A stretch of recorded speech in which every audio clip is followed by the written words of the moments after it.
Franco Luciano Marchetti, no, Franco Luciano Giuliani Marchetti, quindi è lunghissima, con i segni della battaglia, insomma, rassicuriamo tutti, niente di grave, però... Una roba piccola, sono abituato a ricevere un po' di botta.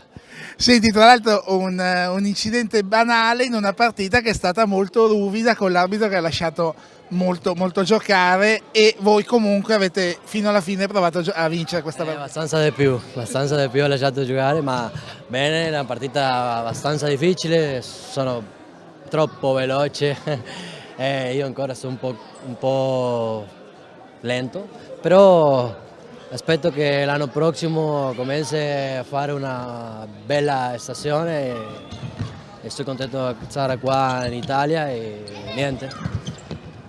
Senti, un bilancio di questa tua prima stagione e un bilancio della tua squadra a fine campionato?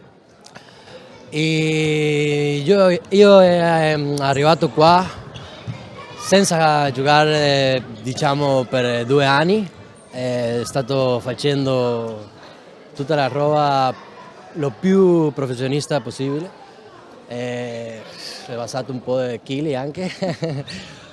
Mi è piaciuto tanto stare qua in Italia, aspetto rimanere abbastanza, non so se 1, 2, 3, 4, vediamo lo che vuole la bimba sicuramente.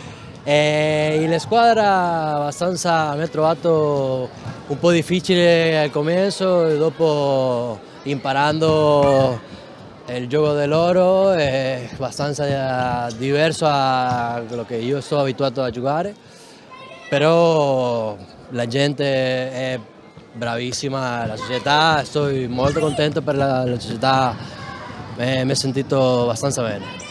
Grazie!